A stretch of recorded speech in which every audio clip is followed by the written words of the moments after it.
And here we go.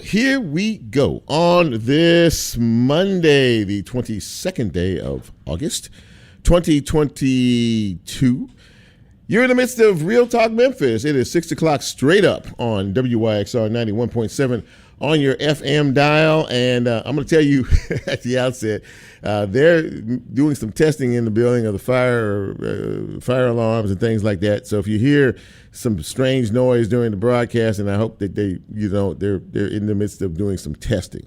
All right, I am your humble host, Chip Washington. Hi, good to see you on this Monday. I hope that you had a good weekend, good week past, and a good Monday. Today was a very nice day, by the way. Temperatures did not get out of the 80s, but they did get close enough to 90. The humidity was a bit high, but you know what? I'll take it. I thought it was a really, really nice day today. And, I hope you got a chance to get out and enjoy it, if that is your thing, of course. A lot of ways to catch this fine piece of radio broadcasting. Of course, 91.7 on your FM dial live. Right now, we are also on the WYXR app. You can go to and hit that and check us out. The TuneIn app is available as well. We're on live on there. And we are live on Facebook Live, ladies and gentlemen. And a bit later on, we will post it to YouTube. And as we are a podcast, when the show posts tomorrow, we will be on the podcast system. You hear what I'm talking about? This is the fire thing going on here. But anyway, back to that. Anytime and you can be able to get us anywhere you get your podcast. Now, this is going to be an endeavor in really trying to concentrate on what I'm doing here while this noise and this testing is going on of the fire alarm system. So please bear with us, and I don't know how long this is going to go on. Okay, but we're going to have a really good show for you tonight. Newly elected Shelby County District Attorney General Steve Mulroy will join us in just a few minutes to talk about the election and, more importantly, what comes next. So we'll have a good conversation with him about that. A little bit later on, Daniel Irwin of the Better Business Bureau of the Mid-South joins us. It's scam season, but when is it not scam season? He'll talk to us about some of the latest scams and, as always, how you can avoid becoming a victim. And a little bit later on in the show, the second half hour, we're going to speak to a young man who's a filmmaker. His name is Jason Martin. He's a young 32-year-old, enterprising young fella trying to, become the next, Tyler Perry or Antoine Fuqua or, any one of these big-time directors out there. We're going to talk to him about what drove him to want to be a film director and, some of the projects he's got going on and what his future looks like as well. I don't know if I don't know how well you all can hear what's going on behind me here, but the last show that was on before mine, when I was driving in, I heard that noise as well. So we'll see how long all this goes on, as I said. But before we move on, this is the part of the program where we celebrate you. If you were born on this day, we salute you via happy birthday. And either over the weekend or last week or upcoming, you know what? We're going to celebrate all of you. But we can't do that until I say, hit it, Lola. Happy birthday!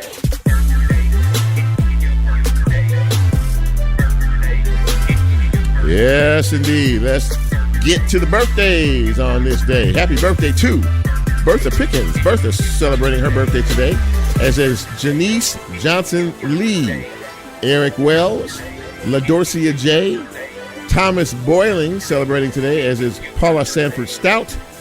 Paulette Todd Little is celebrating today. Happy birthday, Terry Cox, Tyrone Say, Carolyn Covington, and Chip Johnson. No relation to the first part of my name, but he is the mayor of Hernando. So happy birthday to you, Chip, and all of the rest of you. And if you celebrated over the weekend or you have an upcoming birthday, I'm sorry, hold on. Lola is paging me. Hang on, what is it? And Ashley Smith. Happy birthday to each and every one. And we hope to, if the Lord says so, to join you next year for your next trip around the sun. Celebrate. Have a good time. Thank you, Lola. Okay, getting into some of the news and notes today. Well, first of all, this afternoon there was a big tanker fire explosion on I-40 near Forest City. Happened about 2:30 or so this afternoon, and that tanker is still on fire, as is apparently some other vehicles who were caught in that. Just saw that one person is dead, as a result of this so far. When I left the house, this fire was still going. I mean, it was still pretty much engulfed, and authorities are saying that it could take up to 7 hours to clear this accident. So you can just imagine the folks that are stuck on, and the interstate is stopped. Both sides, east and west at that particular area, both stopped. So you can just imagine what it's going to be like for the next several hours. Also, a big story making the news today out of Arkansas, where a man was arrested yesterday morning. He was apparently at some sort of gas station convenience stop, and he was making some threatening motion towards some of the people that worked there and being belligerent and a few other things. Anyway, law enforcement was called to the scene.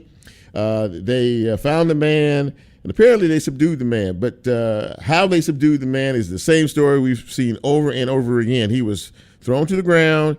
They had him on his chest, his hands behind his back, and 3 of the law enforcement officers were kicking him. And they were punching him, and I mean it was. And someone was in the area, happened to be shooting a video, and it's been caught on video. And from what I was told, it's been seen over 1 million times already in this country. The Department of Justice is intervening or looking into it, as is the FBI. So another bad situation, happening where law enforcement. We see these things over and over and over again. I don't know why. We don't learn from our experiences, but we don't seem to learn from our experiences. So we'll see how all that shakes out. Meantime, the search for the killer of Dr. Yvonne Nelson continues at this time. She was killed 2 Saturdays ago in Raleigh.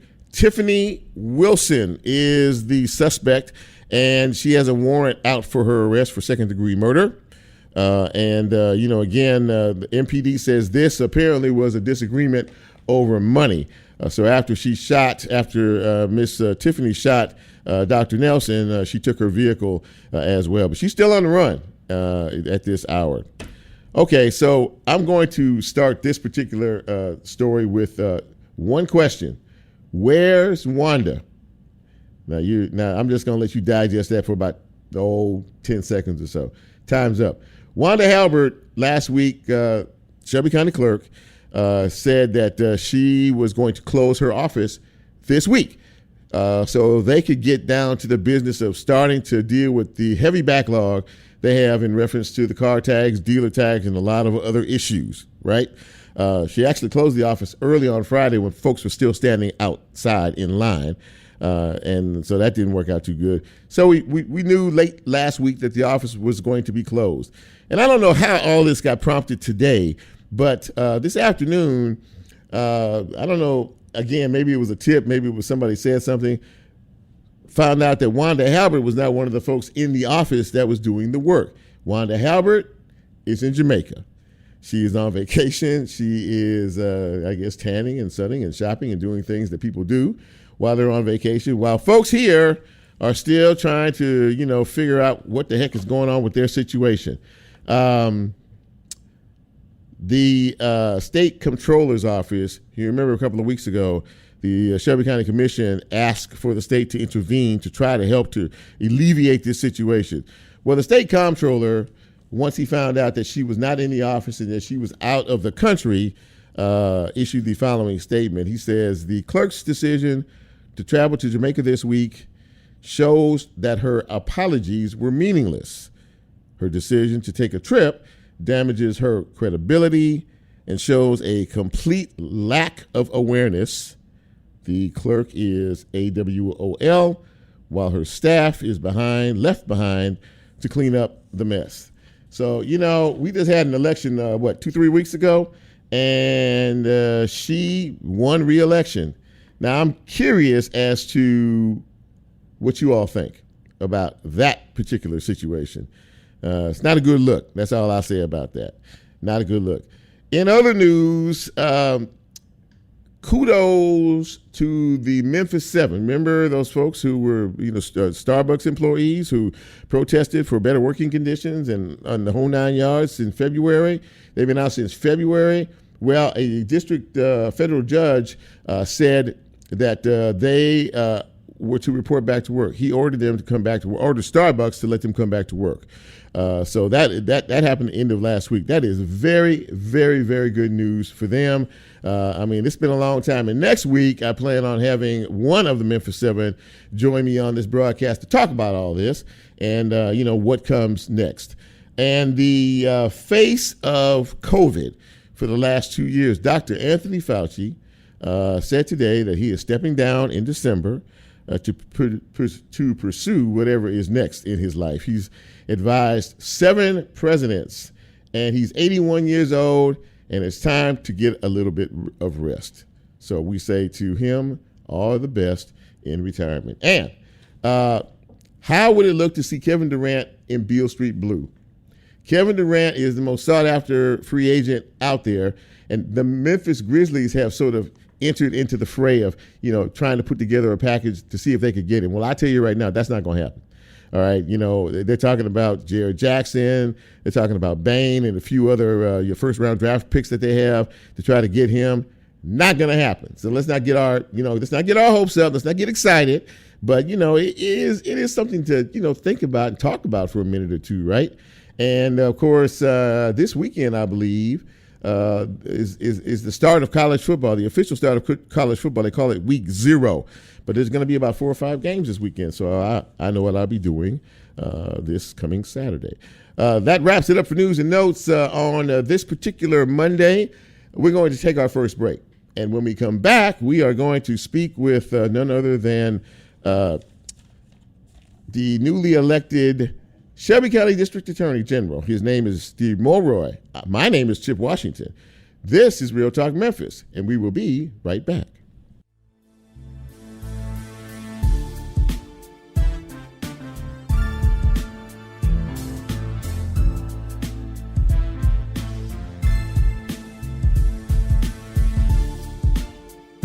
If you like Real Talk, here's a way you can get involved. Do you have a show topic idea or suggestion? Want to be considered a guest or have a guest idea? Then send Chip a message on his Real Talk show page and you can be a part of the Real Talk experience. So as he always says, go out and tell somebody. We'll be right back.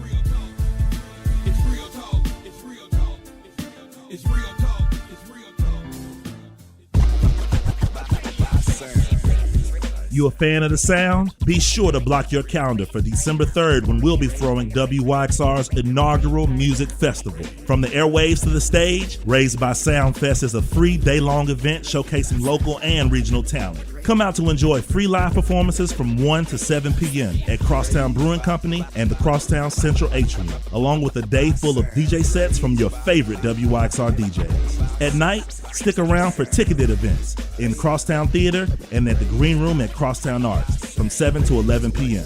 We'll be announcing the full lineup soon, so stay tuned. If you want to be the first to know all the details, sign up for email updates at raisedbysoundfest.com.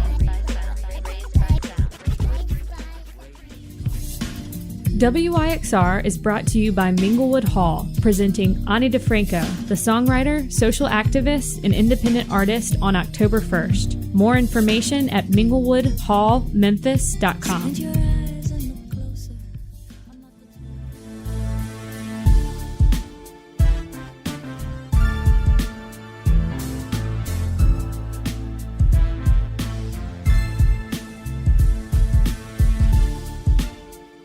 Get Real Talk on the TuneIn mobile app under WYXR, and he's now streaming live on Facebook. And you can also catch a rebroadcast on YouTube. Just put WYXR in the search box and hit subscribe.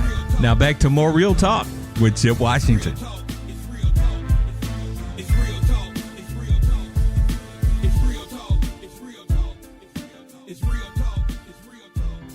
And welcome back to Real Talk Memphis on this Monday evening, and very happy to have my first guest with us. Of course, we had big election a few weeks ago, and there were couple of featured races in this particular election cycle.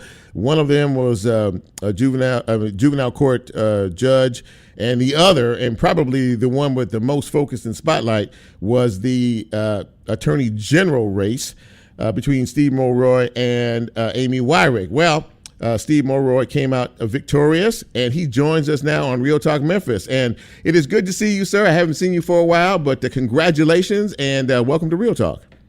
Thank you very much. It's great to be here. Absolutely that. So, and before I even get into this conversation, I saw a post from you over the weekend, and you were in Florida visiting a very special young lady, your mother. And how's she doing, by the way?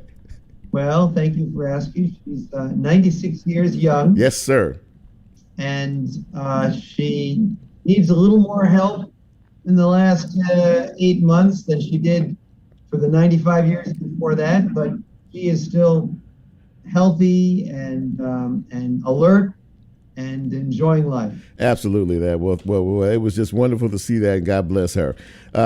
All right, so, you won this, rather big race, and I guess the first question I have for you is, it was a pretty contentious, campaign, no doubt about that. But what was it, in your opinion, that told voters it was time for a change, and you were the change that was needed? Well, what told voters it's time for a change, I think, is the fact that we were becoming nationally notorious. Mm-hmm. We were getting national attention for all the wrong reasons over the last decade. I mean, obviously, the most important thing is that we had ever rising crime. Violent crime had been steadily rising over the last decade to the point where we were number one in the country. Mm-hmm. But at the same time, we've been cited by studies for prosecutorial ethics problems, cited by courts for prosecutorial ethics problems, and cited by courts for racial discrimination in our criminal justice system. And I think there was generally, among most of us anyway, an overall need to make sure that the system became fairer and our streets become safer.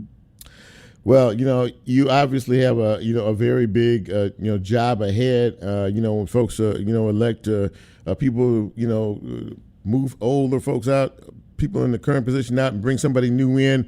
There are always lots of challenges. There's always lots to focus on, in this endeavor. So, what are some of the main points as you prepare to take office that you are looking at, as you start to move down the road a little bit? Well, the absolute unconditional priority has to be reducing violent crime. That's job one, period, full stop. We, as I said earlier, are at record levels, and we need to do everything we can to focus like a laser on bringing violent crime down. And I think that means reorienting some of our priorities, getting away from things like prioritizing marijuana possession or being late on fines and fees, things of that nature, and focusing on crimes that really matter, like carjacking and homicide, obviously, and domestic assault.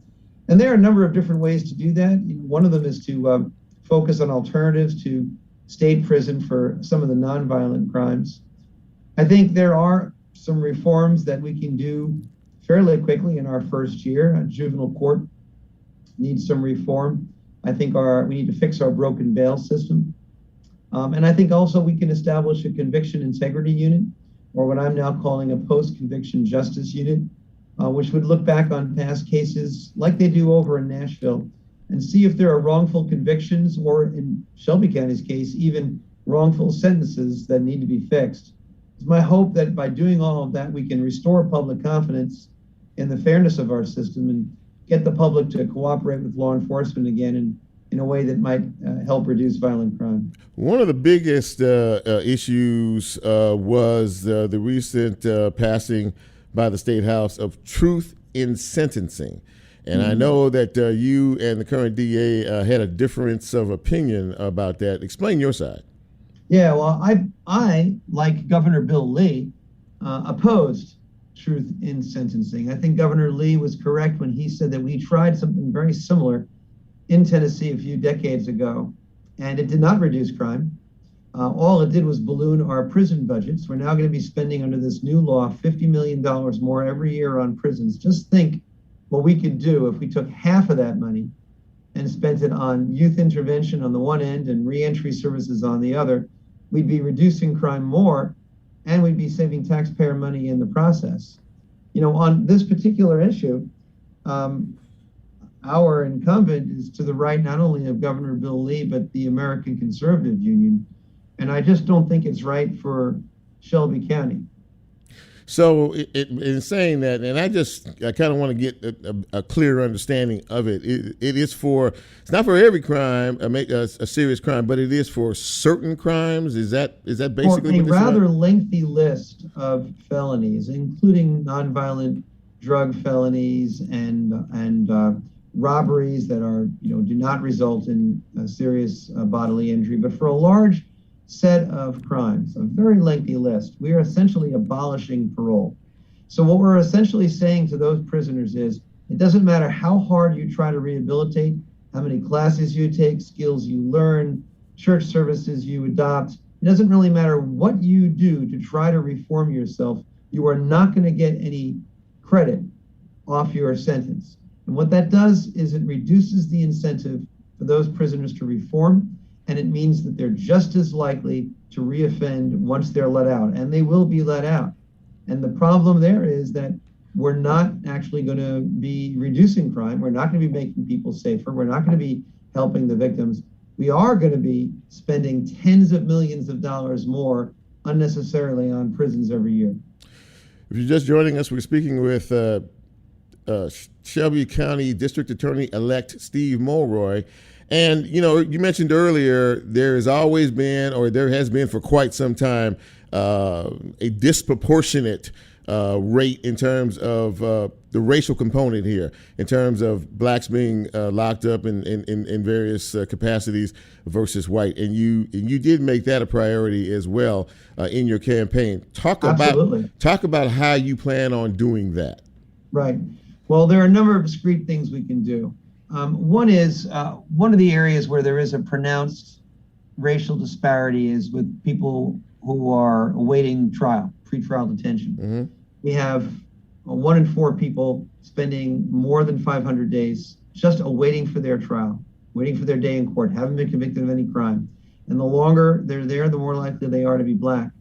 I intend to fix our broken bail system with new priorities that talk about presuming pretrial release absent specific and credible evidence that that particular defendant is either a danger to the community or a flight risk. I think the more that we fix that, the more we're going to level off that racial disparity. Another particularly good example is the way that we treat young children in juvenile court. The federal court monitor found at pretty much every stage of the process, even if you were to control for criminal history and offense level, do an apples to apples comparison, black teens were treated much worse than white teens.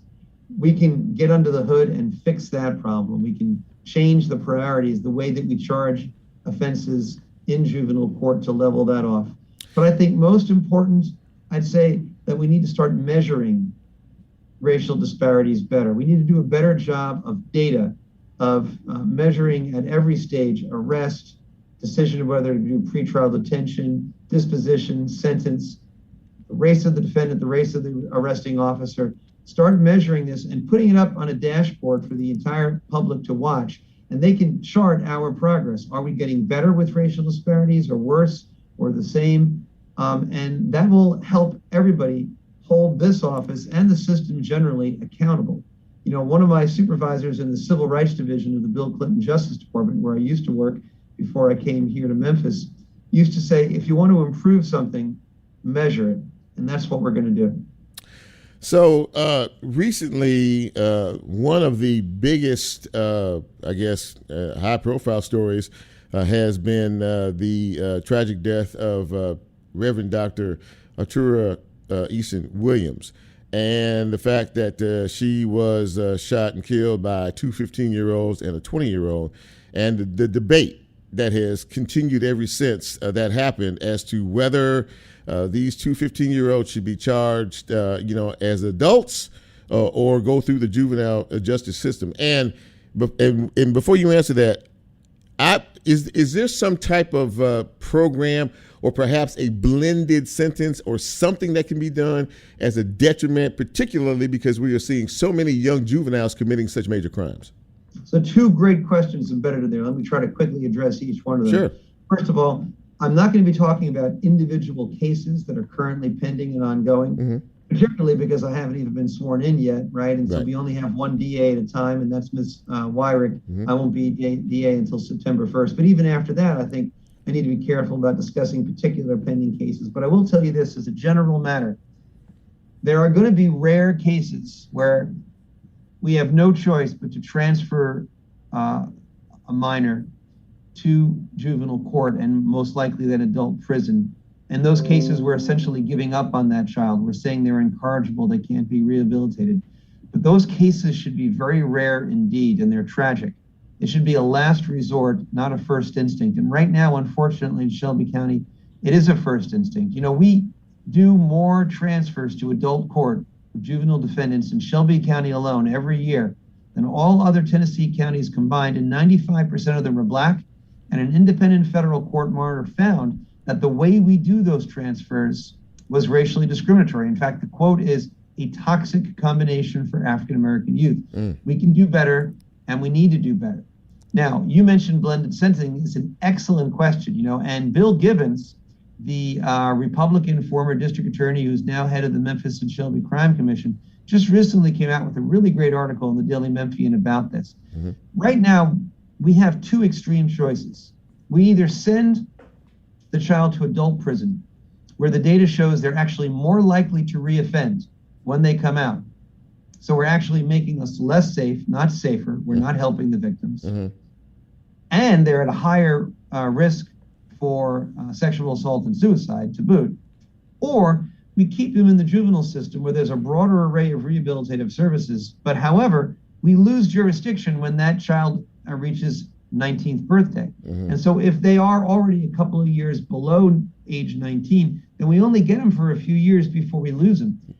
Neither one of them is a perfect solution. Sometimes we need a middle ground solution of blended sentencing, where on a case-by-case basis, the judge can say, in this case, we're going to keep this child in juvenile court custody past the age of 19, maybe to 21, maybe to 25, where the brain science shows that, you know, the brains aren't really fully developed until age 25. I think that's something we really need to seriously consider.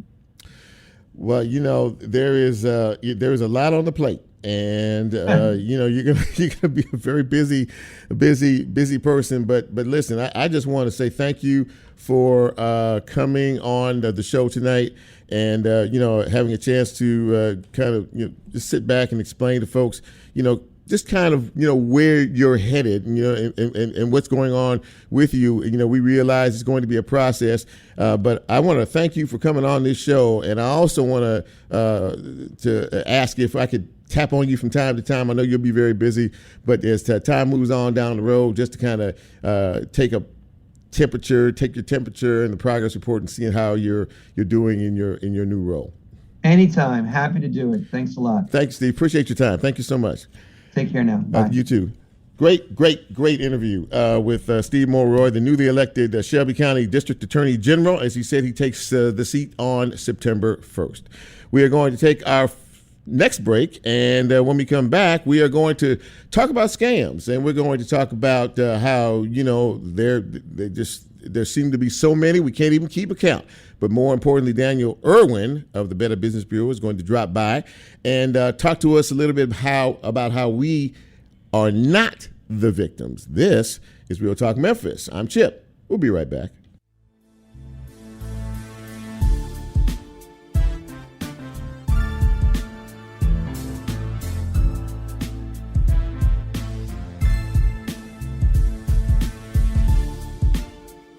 If you like Real Talk, here's a way you can get involved. Do you have a show topic idea or suggestion? Want to be considered a guest or have a guest idea? Then send Chip a message on his Real Talk show page, and you can be a part of the Real Talk experience. So as he always says, go out and tell somebody. We'll be right back.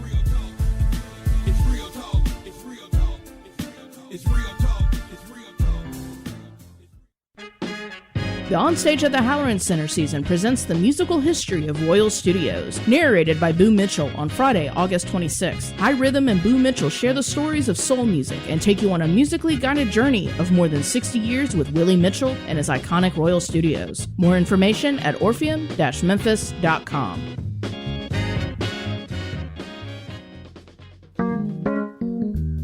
Support for WYXR comes from Focal Point. Located in Crosstown Concourse, Focal Point is a Southern College of Optometry clinical facility that offers fittings with designer eyewear and eco-friendly frames. Learn more at focalpointcrosstown.com.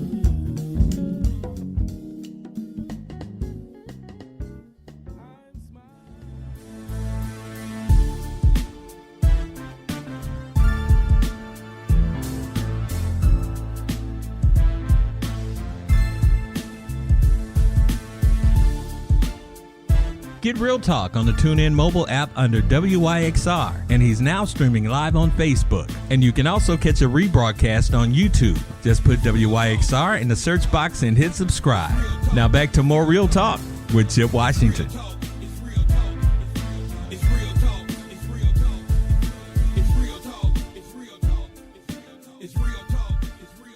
And welcome back to Real Talk Memphis on this beautiful Monday evening in the city. So before the break, we were talking about it. Scammers are getting pretty sophisticated. I mean, in a lot of different ways. To the untrained eye, or even to some trained eyes, you might see something that looks so real, you might fall for it. But nonetheless, the scammers are very, very busy. And I thought it was time for a scam checkup, so to speak. So I am invited back on the broadcast, Daniel Irwin of the Better Business Bureau of the Mid-South. And Daniel, welcome again back to Real Talk. Good to see you, man. Thanks for having me.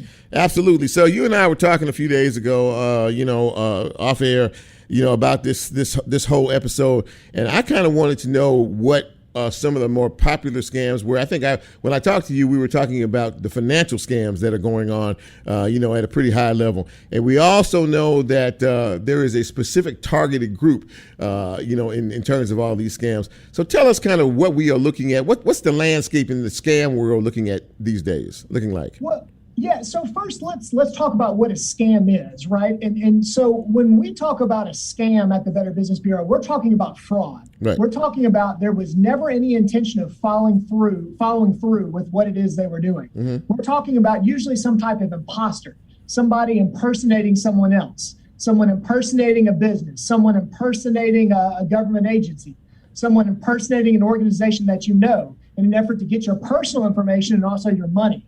And remember, oftentimes, scammers do want your money, right? They want that $300. Sure. What they really want is your personal information, because they can make more money off your personal information by selling it and by opening up false loans, mm-hmm. right? Mm-hmm. So they want your money, but they really want your personal information, because they can make a lot more money off that personal information than they can that $200 or $300 they scam off you.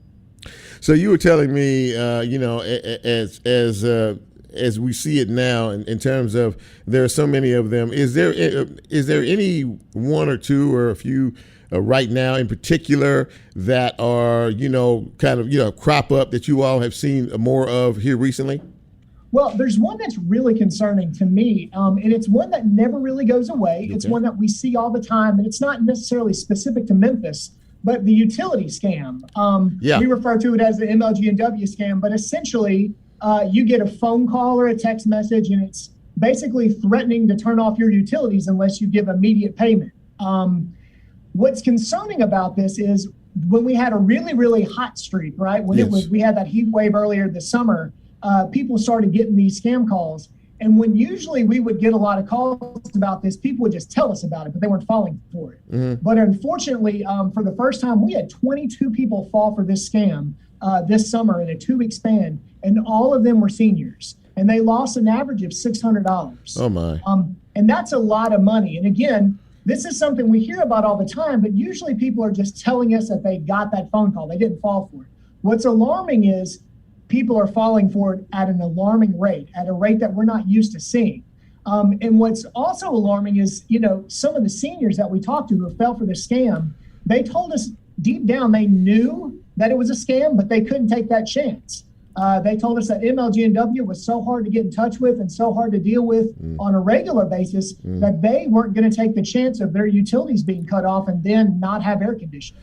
Wow, that really is revealing. Is it due in part too because these scammers are so sophisticated now? I mean, some of the techniques that they use, it does maybe put some pause in some folks' minds. It does. And another tactic that, makes these scams so believable, and when we ask victims who have fallen for scams and lost money, one of the main reasons they tell us that they fell for the scam was caller ID. It's really important to know that caller ID can and is usually spoofed. We see this in all sorts of scams. Oh, wow. You've had those scam calls, I'm sure, where they said they were the Social Security Administration or the IRS. Yep. Mm-hmm. Well, when you get one of those calls and they're threatening to take you to jail or they're threatening to do something or suspend your benefits unless you pay money, it's a scam. But when you see on your phone that it says IRS or it says Social Security Administration, that can be really hard to combat, right? Because again, but there could be just a little bit of truth to it. So, it really does stump a lot of people, and especially seniors. They can't get past that caller ID because remember, you can't trust anything that you see anymore. And we always say, if you didn't initiate contact, you just shouldn't engage, right? Yeah. In this day and time, if you get an unsolicited phone call, text, or email, you just shouldn't engage. And if they say something that interests you or you think something might be wrong, you should cease all contact with who you're talking to and call back the real agency with a number you've gotten independently. If you're just joining us, we are speaking with Daniel Irwin of the Better Business Bureau of the Mid-South, and we were talking about scams. And, one of the ones I get online, the internet type, is from PayPal. PayPal sends me these notices that say, your PayPal account has been suspended. And, right. In order for us to get, resume, we need your personal information. And I just hit delete. How big a deal are the internet scams these days? Well, those phishing emails that you're talking about, those have exploded, and they are really, really devastating. And you have to be really careful because when you click on links, you never really know where you're going. And so there's so many fake websites and lookalike sites out there. So you just have to be really, really careful and look for the red flags. And one of the main red flags and one of the things you can do to combat that when you get those emails is take your mouse and hover over the person that sent you the email, right? Right. If it claims to be from PayPal or Amazon, but it's from a Gmail account, it's not really Amazon or PayPal, right? Yeah. So looking on the sender, the address of the sender is one of the best things you can do. And again, if you didn't initiate contact, we always say you shouldn't engage. And if you think that there might be an issue, don't respond to that email. Call PayPal or call the entity that you think is contacting you from an independent number that you've obtained on your own. You can always call the Better Business Bureau, and we'll be happy to give you corporate phone numbers. Yeah, absolutely that. Yeah, I've also gotten them from Amazon too. They would say, we billed your account for $745 for this 55-inch big screen TV and blah blah blah. I mean, it's just amazing. And you and I, when we were discussing all of this, it's just. There is an innate fear, I think, especially in the senior population, because they are so trusting. And as you said to me, which I thought about a lot, scammers are full-time. These are full-time jobs for these folks. Yeah, they go to work just like you or me. Their job's to scam you. Mm-hmm. It's big business. Most of the scams that we see, most of those phishing emails that we are talking about, it's all all those phone calls you get from all those automated numbers and those robocalls and all that. Yeah. Most of that comes from overseas, right? That's coming from India and Jamaica. Mm-hmm. And people, they actually go to work in call centers. They punch a clock, they clock in, they clock out, they get bonuses, they get benefits. Their job is to take your money and your personal information. It is quite literally a job for them. And it's big business, right? They wouldn't be doing it if they weren't making a lot of money, and it's well funded, right? Yeah. They operate it just like we would a business here. They take profits and they invest back into it. So it's big business.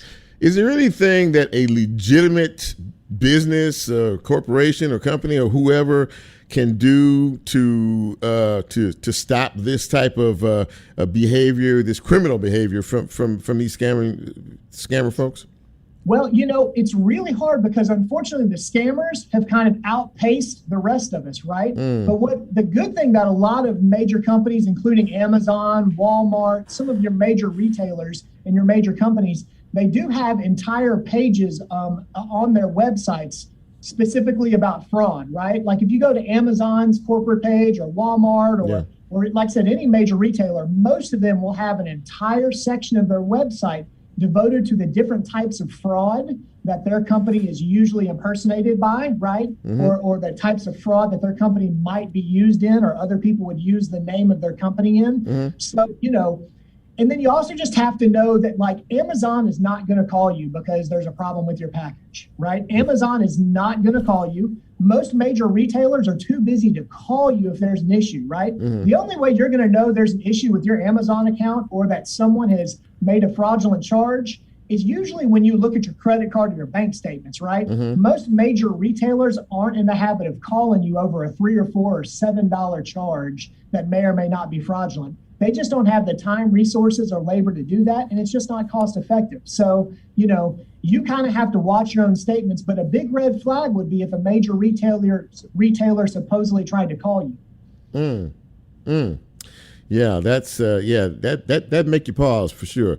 Before you get out of here, Daniel, give us some information if anyone has any hint or just really confused or need some help in terms of determining what's real and what's not. How can they get a hold of you?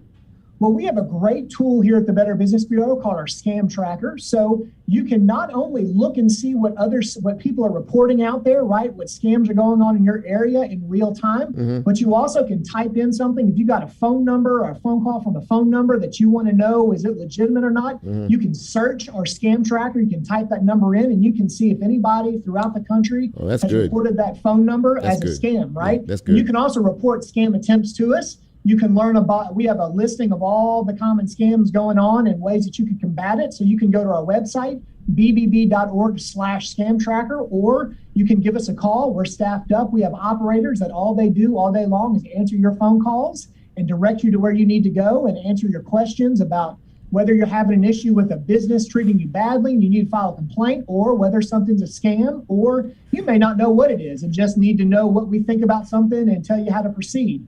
You can always give us a call at 901-759-1300. We have a great staff standing by ready to help you.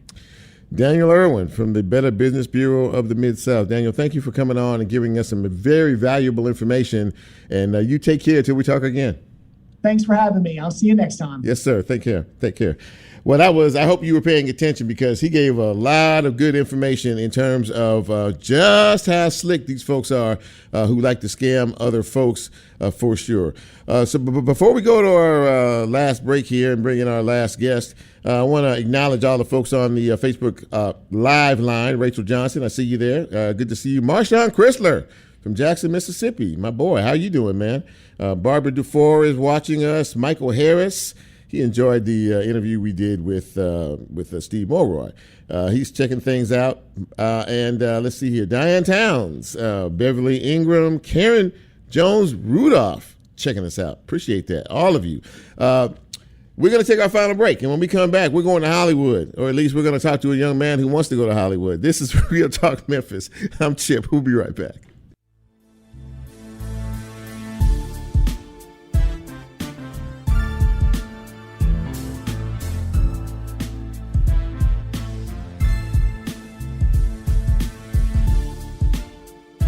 If you like Real Talk, here's a way you can get involved. Do you have a show topic idea or suggestion? Want to be considered a guest or have a guest idea? Then send Chip a message on his Real Talk show page and you can be a part of the Real Talk experience. So as he always says, go out and tell somebody. We'll be right back.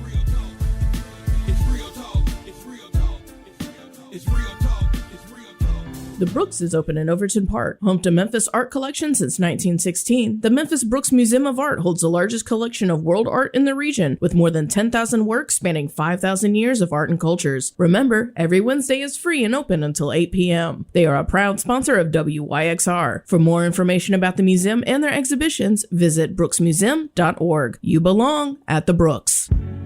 Music meets you wherever you are. A great record finds you, and the trick it pulls off is that it records you. The music always remembers who you were when it first hit you, and for the rest of your natural-born life, wherever you go, music can take you back to whoever you were.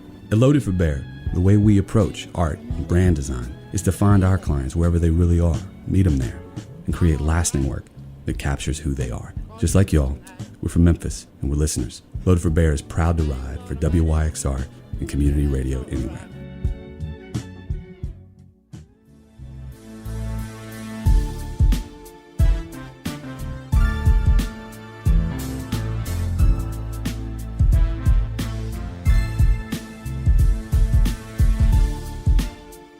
Get Real Talk on the TuneIn mobile app under WYXR, and he's now streaming live on Facebook. And you can also catch a rebroadcast on YouTube. Just put WYXR in the search box and hit subscribe.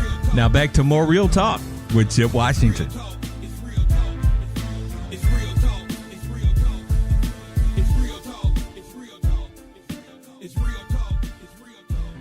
And welcome back to the big broadcast. Been a good show so far this evening. Now, my next guest is a young man who is definitely a go-getter.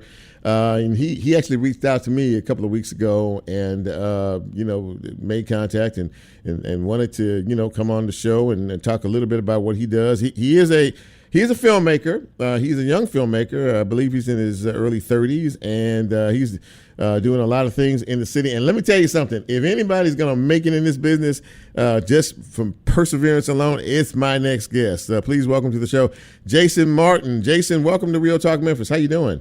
I'm doing fine. What's about yourself, Mr. Washington? Man, we are doing okay. We're above ground, so that's always a good sign. When you're above ground, it's better to be seen than to be viewed. So I'm doing well. I'm doing well. So, you were telling me offline a little bit about what you've been doing. And I guess I want to start at the beginning.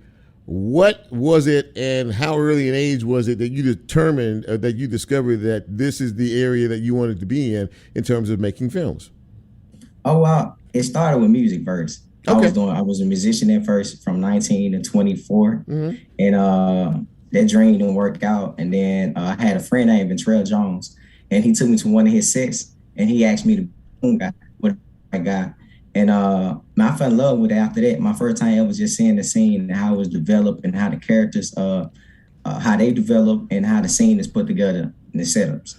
So when you look at all the movies and some of the great movies out there, some of the great directors, are there ones that you see from a style perspective that kind of match what you choose to do? I mean, some of the greater directors, some of the big directors out there. Well, we're talking about Antoine Fuqua comes to mind with what you do because he does a lot of action type stuff. Is he one of the people that you may want to emulate one day?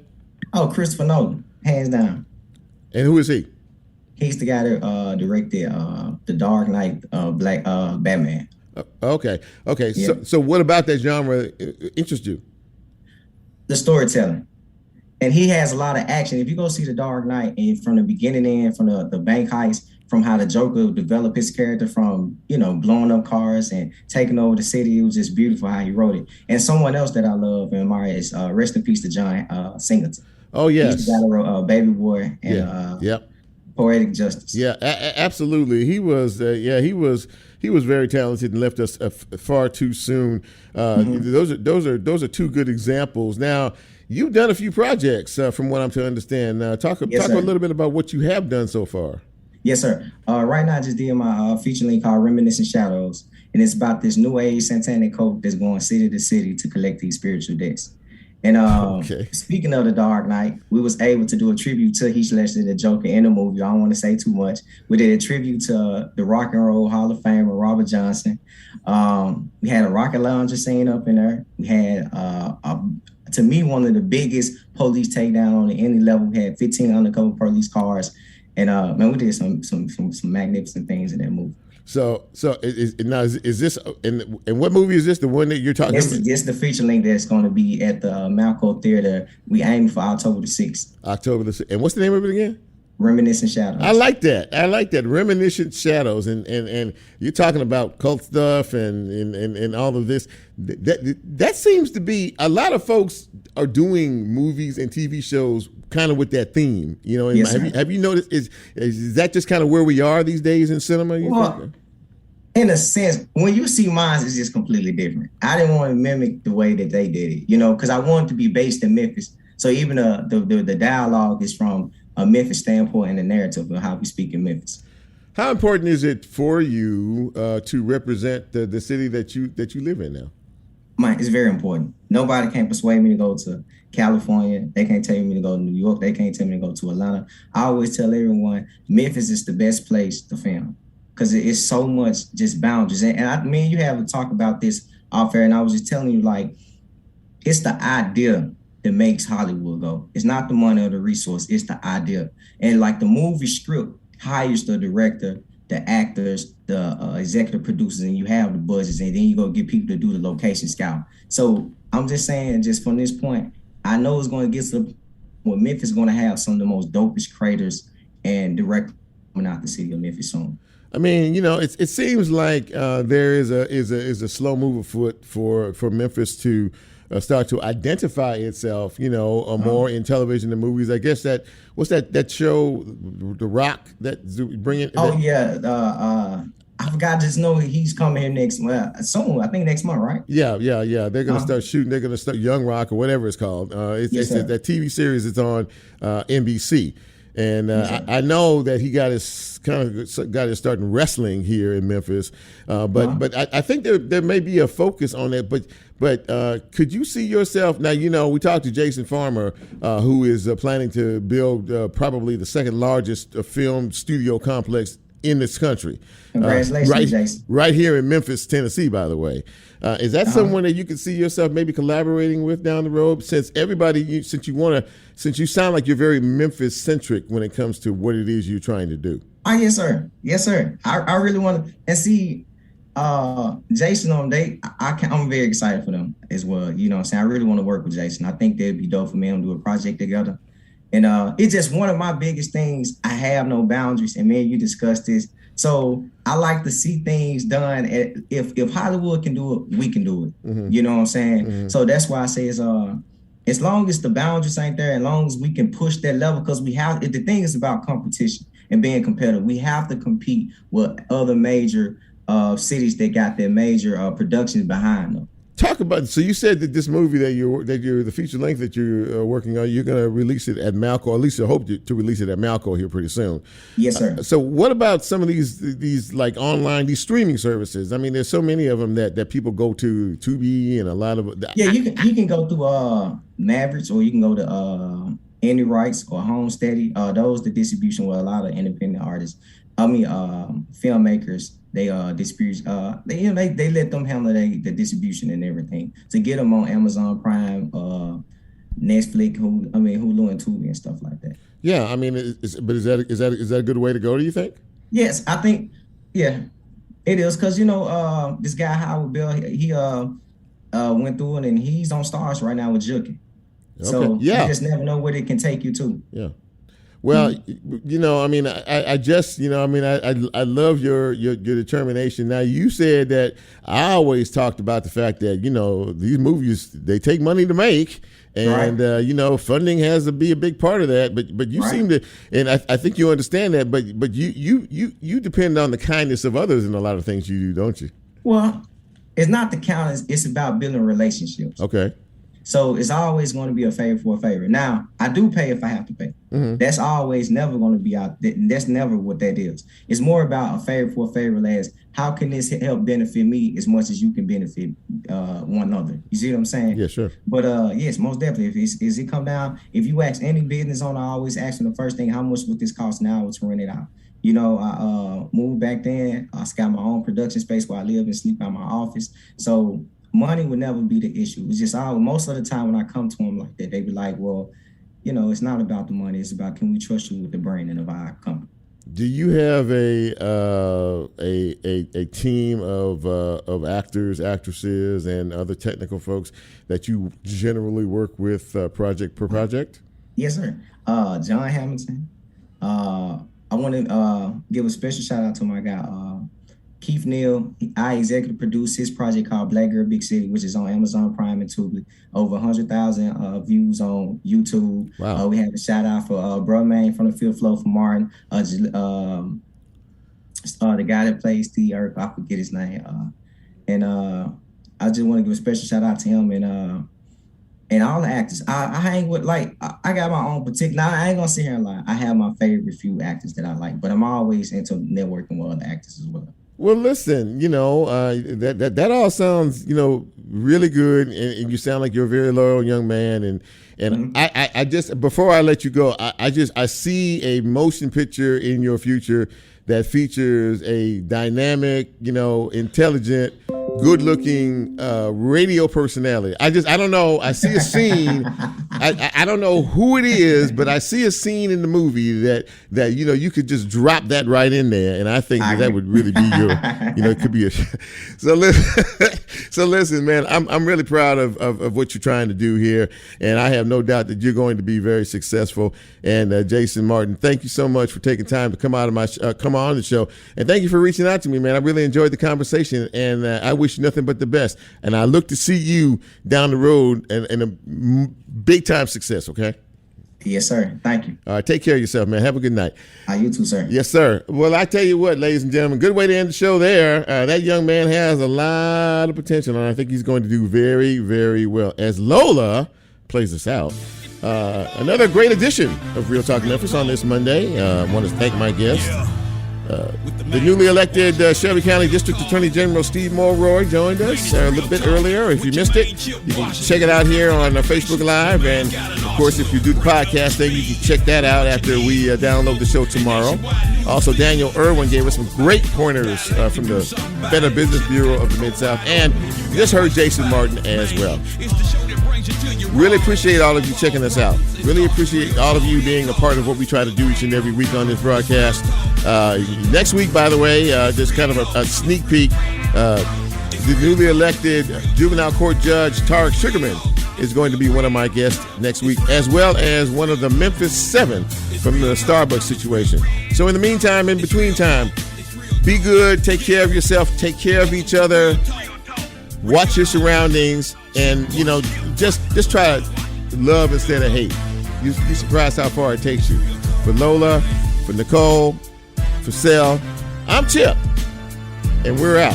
Have a great week.